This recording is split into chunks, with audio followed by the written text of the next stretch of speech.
Hey, what's going on everyone? Welcome back to the channel Bam Bam Print. My name is Nick. In today's tutorial, we're going to be learning about the Bambu Studio feature called Mesh Boolean.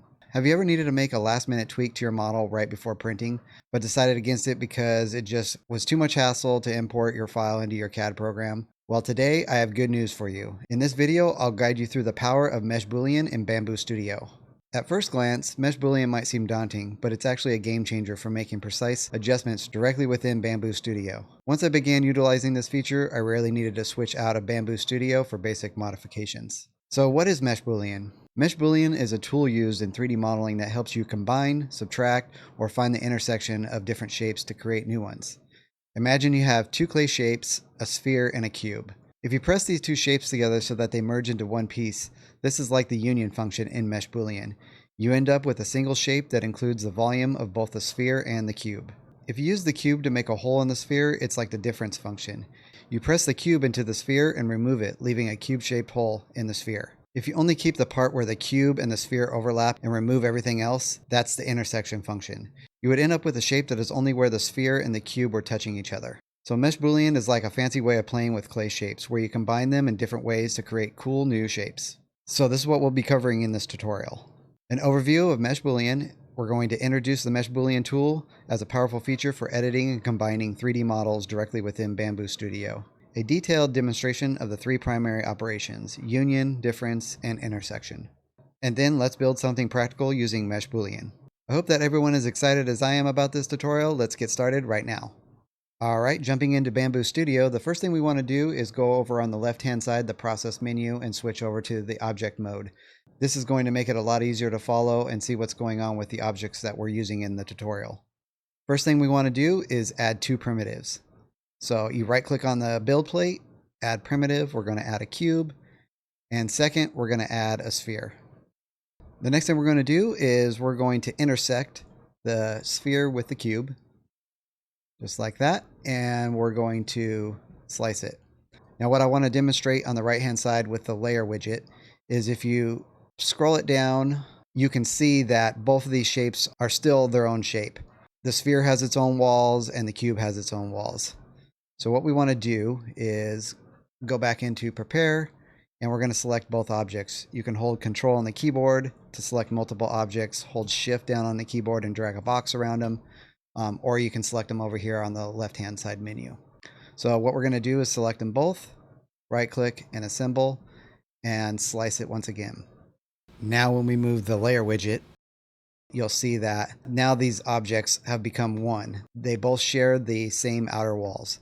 All right, back into prepare. One thing we can do now is if you decide you wanted to make some adjustments, you can also split these back into objects as well. So you can do it up here in the split to objects menu, or right click and go split to objects, and then now you're able to adjust them again.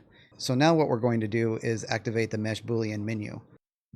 Select both objects, right click and assemble, and now you'll see the Mesh Boolean menu has been activated. So let's open that up and take a look.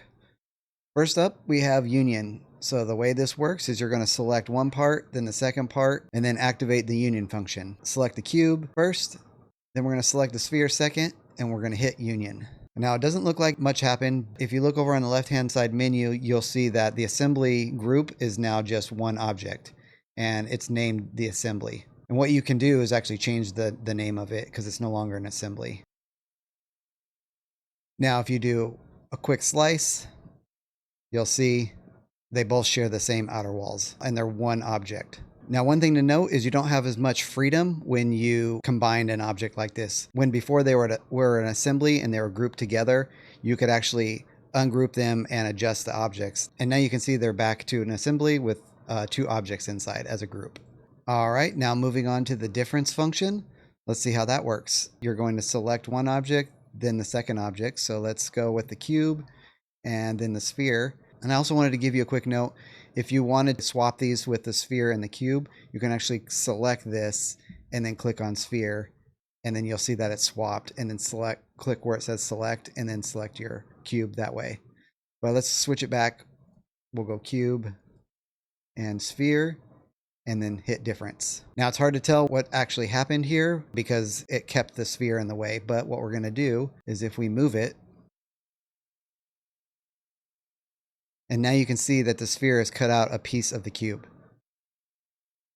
So let's go back, undo, Control Z, undo, go back into the difference. What we're going to do next is demonstrate how this delete input works.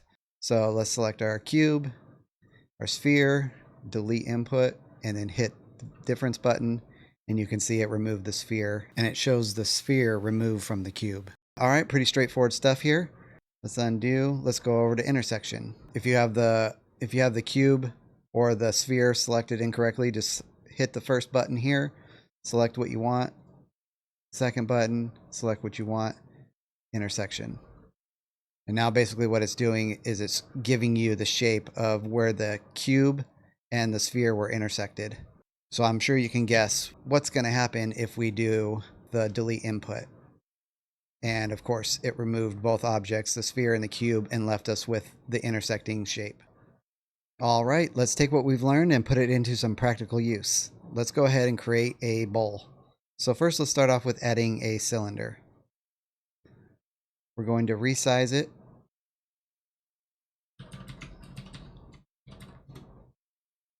And let's go ahead and center it on the build plate. And then let's clone it. We're going to make one copy. We're going to change the color of it. And then we're going to resize it real quick. So I'm going to scale it down to 220 and 20. Now you can see that the red shape is going to be what we're going to use to cut out the green.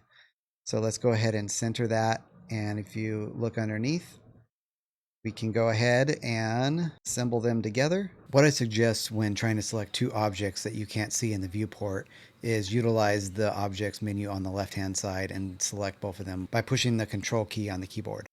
Then you can assemble them. All right, so the next thing we want to do is let's adjust our red cylinder just a little bit to where it just pops out of the top. Select them and open the Mesh Boolean tool. Let's click on difference, and we're going to go with green, then our red. We're going to delete the input and click difference. And there is our simple little bowl to hold whatever we need. I printed a couple of these for my daughter, and she uses them to sort out the different colors of her Legos. All right, let's take it another step, and let's try another practical application. Let's go ahead and add another build plate. We're going to add a primitive, and let's throw in a benchy and a cylinder. So my thought is, what if we wanted to make this benchy a pencil topper? So what we want to do is take our cylinder. Let's go ahead and resize it. I believe pencils are about 5 millimeters. I'm not 100% sure. And let's give it a height of 12. Let's go ahead and change the filament so that it's easy to see. Let's center and let's center. Perfect. Now my thought looking at this model, we've got a lot of room to cut out here without it sticking through like this, which I think it would be kind of funny to be able to see your pencil coming through the bottom of it and sticking up in the middle of the benchy. But let's go ahead and try something different. Let's take our cylinder and we're going to rotate it over just a little bit like that. Perfect.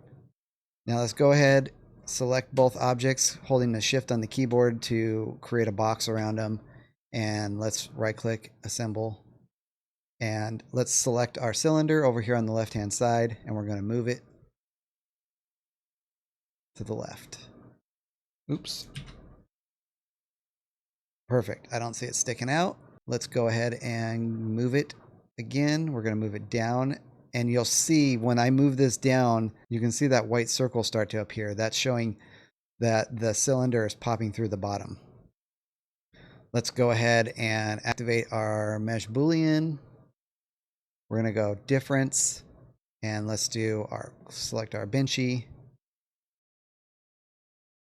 our cylinder. We're going to delete the input.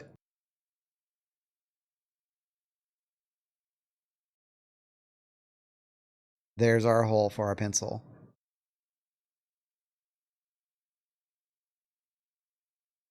Now this is obviously a very simple practical use, but you can see the power of what Mesh Boolean can accomplish.